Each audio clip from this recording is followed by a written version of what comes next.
네, 지금 보시는 자료들이요. 대입 전형 시행 계획을 바탕으로 만들어진 자료들입니다.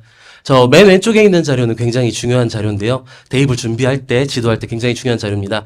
대교협에서 제작한 자료고요. 매년 나오는 자료입니다. 대입정보 119라고 하는 책자고요. 대입정보의 개론서, 총론서라고 하는 자료고 매우 유명한 자료들입니다. 내용을 살펴보시면은 그 해에 대입의 정원부터 시작해서요.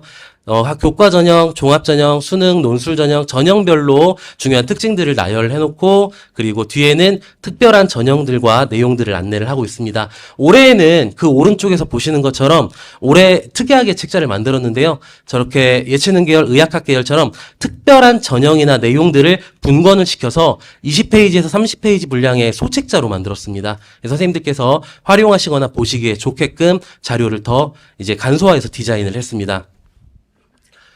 질문해 주신 내용들을 살펴보니 혹시 체육학과에 관심 있는 친구들 지도를 어떻게 합니까? 라는 질문이 있었습니다. 이런 자료들 보시면요. 예체능에 특화된 정보를 얻으실 수 있기 때문에 이런 자료들 활용하시면 도움이 될 것 같고요. 선생님들 안내 받으신 자료에는 없는데요. 이게 원고를 넘기고 지난주 목요일에 이 선생님들 상담 강화 연수 자료집이 나왔거든요. 대교협에서. 그래서 저 대입정보 119를 요약하고 정리한 자료입니다. 요약하고 정리했는데 200페이지입니다. 그래서 이제 발췌해서 보시면 좀 도움이 되실 것 같고요. 오른쪽에 나와 있는, 맨 오른쪽에 있는 책자들은, 서울시교육청에서 나온 대입전형의 이와 대비라는 책자입니다. 역시 대입정보 119와 마찬가지로 대입의 전반적인 흐름, 개론을 총론 형식으로 다루고 있는 자료입니다. 어떤 선생님께서 이런 질문을 하시더라고요. 우리가 진짜 어디 가서 강의할 것도 아니고 우리 반에 대학만 잘 보내면 되는데 저런 책자 총론까지도 우리가 다 봐야 되냐라고 하는데 제가 드리고 싶은 말씀은 보셔야 된다는 겁니다. 이유를 말씀을 드리면요. 이유는 학부모님과 학생들이 담임선생님을 만나러 상담하러 올 때는요. 아주 미시적으로 접근을 합니다. 우리 아이가 현재 이런 성적과 생활기록부를 가지고 이 대학에 지원을 하려고 합니다. 과연 합격할 수 있을지 불합격을 할 것인지 그 부분만 가지고 접근을 하게 되거든요. 그런데 선생님들께서 이런 총론 부분에 대한 지식이 풍부하시면은 보다 좀 거시적인 시각을 가지고 계시면은 아이들을 설득하거나 아이들의 대학 입시 예측에 대해서 보다 아이들과 학부모님들께 정확하고 보다 좀 폭넓은 정보를 제공해 주실 수 있다는 특징이 있습니다. 그래서 3학년 난 담임이지 어디 나가서 뭐 연수할 거 아니야. 3학년 부장이 아니야. 이러시더라도 지금 안내해드린 요 자료들 한번 6월까지 꼭 살펴보셨으면 좋겠습니다. 가장 기본이 되고 바탕이 되는 책자는 저 파란색 대입정보 119 책자입니다. 다음으로요. 시행계획이 중요하다고 말씀을 드렸는데요. 이제 작년에 이제 여러 가지 특히 광역자치단체급의 교육청에서는 이 시행계획들을 뭐 얇은 책자라든지 소책자 형식으로 빠르게 정리를 해가지고 발간을 했습니다. 왼쪽에 있는 자료는 울산, 가운데는 인천광역시, 그리고 오른쪽은 충북에서 만든 자료들인데요. 이 대학마다 약 200여 개 가까운 대학에서 어떻게 학생들을 선발하겠다라는 내용이 담긴 이 대입 전형 계획을 이렇게 정리를 잘 해놓은 이런 자료들이 많이 있습니다. 자, 우리 세종시에서는 그러면 이런 자료들 안 만드는지 궁금하시죠? 저희는 시행계획을 바탕으로는 자료를 제작하지 않고요. 그 다른 자료를 제작하는데 뒤에서 보여드리겠습니다.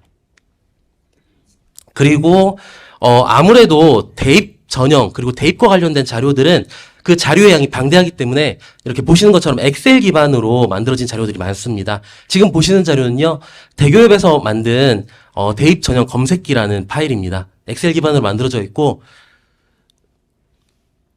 여기 먹지 않네요. 자, 위에서 보시면은 지역과 대학과 전형 학과를 클릭하시면은 그것과 관련된 전체 내용들을 다 한눈에 1초 만에 이제 보실 수 있는 기능을 가지고 있습니다.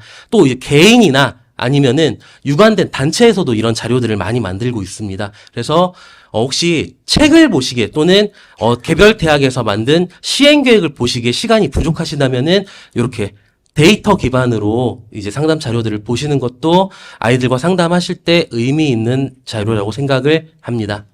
이런 자료들이나 데이터들을 한 6월까지 보시면서 우리 아이들이 어느 대학을 진학하려고 하는데 이 대학의 특징, 몇 명을 선발하고 어떻게 선발하려고 해, 이런 부분들에 대해서 눈을 익혀가시고 지식을 쌓아가시면은 좋을 것 같습니다.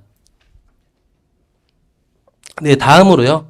학생부 종합전형에 지원하는 학생들이 분명히 있죠, 밤마다. 그런 아이들에게 또 이제 도움이 될 수 있고, 선생님들께서도 학생부 종합전형에 대해서 또 좋은 생기부란 무엇인가, 우리 아이의 생기부를 가지고 어떤 대학에 지원을 해야 될까요? 이런 질문들을 꽤 많이 주셨더라고요. 그래서 이 자료들 소개해드리기 전에 저는 이렇게 생각합니다. 기본적으로 개인 생각인데요. 대입의 모든 전형들은 상대평가입니다. 그래서 어떤 생기부가 좋은 생기부일까요? 라는 질문이 적절하지 않다고 생각합니다, 저는. 그래서 우리 반 아이가 정말 활동을 그 지원한 학과에 대해서 많이 했어요. 많이 하고 뛰어나다고 생각했는데 우리 아이보다 대학에서 얘기할 때 단 하나라도 좋은 평가를 받은 아이의 경쟁자의 생기부가 있다면 우리 아이는 떨어지고 그 친구가 붙게 되는 겁니다. 교과 전형은 말할 것도 없습니다. 환산 점수가 0.01점이라도 높은 친구가 무조건 합격을 하고 낮은 친구는 떨어지게 돼 있습니다. 대입에서는 상대평가이기 때문에 특히 정성적인 평가를 실시하는 학생부 종합전형에서는 어떤 생기부가 더 좋은 생기부일까요를 찾기보다 우리 반 아이의 생기부의 경쟁력을 높여주는 게 더 좋은 방법이 아닐까라고 생각을 하고 접근하시는 게 좋지 않을까 개인적인 생각입니다. 그러기 위해서 우리 반 아이의 경쟁력을 어떻게 높여야 되는데 생기부 항목들 어떻게 기재를 해야 되는데 요 자료들을 좀 보시면은 이해가 되실 수 있을 거라고 생각합니다. 특히 수도권 대학들 학생부 종합전형을 많이 운영하는 수도권 대학들에서는 대부분 대학들에서 학생부 종합전형 안내서 또는 가이드북을 발간하고 있습니다. 지방 국립대학교, 요즘에는 지방 사립대학들도, 지역에 있는 사립대학들도 이 학생부 종합전형 안내서를 발간하는 추세인데요. 제가 많은 학생부 종합전형 안내서들을 보고 요 4권을 추려가지고 왔습니다. 왼쪽에서부터 좋다고 생각하는 안내서들입니다. 네, 동국대학교 학생부 종합전형 가이드북은요, 이미 지금 나와서 2025학년도 지금 이제 발간이 되어 있고요. 선생님들께서도 많이 보셨을 거라고 생각을 합니다. 이 동국대학교 학생부 종합전형 안내서만 소개를 해드릴게요. 학생부 종합전형을 입학사정관, 고교 교사, 학생의 입장, 실제 합격한 학생의 입장에서 어떻게 준비해야 되는지 안내가 되어 있고요. 실제 학교생활 기록부에 항목별 내용마다 이렇게 기재가 되어 있으면 좋은 내용이고 이런 부분들이 있으면 좋게 평가를 받을 수 있다는 부분을 아주 자세하게 설명을 해놓고 있습니다. 그리고 요즘 화두죠. 교과목의 선택에 대해서도 매우 자세하게 안내가 되어 있고요. 마지막 부분에는 학생부 종합전형과 면접에 대해서도 안내가 되어 있어서 제가 개인적으로 봤을 때는 학생부 종합전형 안내서 중에서는 가장 가치가 높고 뛰어나지 않나라고 조심스럽게 생각을 해봅니다. 그리고 3월에 발간이 됐고 이미 선생님들께서 많이 보셨을 거라고 생각을 합니다.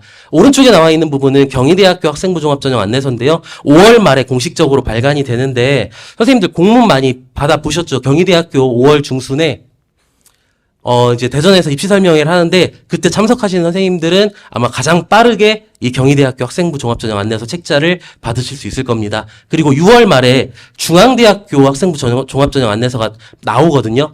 그때 이 중앙대학교 이 학생부 종합전형 안내서는 중앙대는 2개의 학생부 종합전형을 운영합니다. 융합형 인재전형과 탐구형 인재전형인데 이런 2가지 학생부 종합전형의 특징과 여기 지원하는 지원자들의 지원 경향을 파악할 수가 있습니다. 그래서 굉장히 좋은 자료라고 생각이 되고요. 그리고 마지막 서울대학교 학생부 종합전형 안내서는 7월 첫 주에 나옵니다. 7월 초에 이제 발간이 되는데요. 서울대학교는 다른 대학의 학생부 종합전형과 운영 방식이 다릅니다. 알고 계시죠, 선생님들? 서울대학교는 학업 능력, 학업의 소양, 학업 태도 이 3가지를 중심으로 지원자의 학교생활 기록부를 점수를 매기지 않습니다. 총체적으로 평가를 합니다. 입학사정관들이.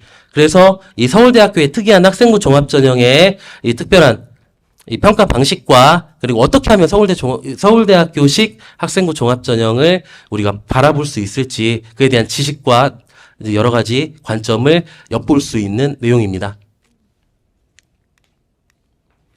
네, 다음으로 김은지 선생님께서 앞서서 말씀해 주셨던 내용처럼 5, 6월 달에 학생들에게도 안내가 되고 선생님들께서도 보시면 좋다고 생각을 하는 전공 안내서입니다. 전공 가이드북이라고도 하는데요. 요즘에 대학에 학령 인구가 줄어가지고 학생들이 없습니다. 학과를 통폐합하거나 인기 있는 학과들을 자꾸 계속해서 만들어냅니다. 이름만 보면은 이 학과가 뭘 하는 학과인지를 알 수 없는 학과들이 굉장히 많습니다. 그리고 우리 반 아이가 이 학과를 가고 싶어요라고 이제 상담일지에 써가지고 가지고 옵니다.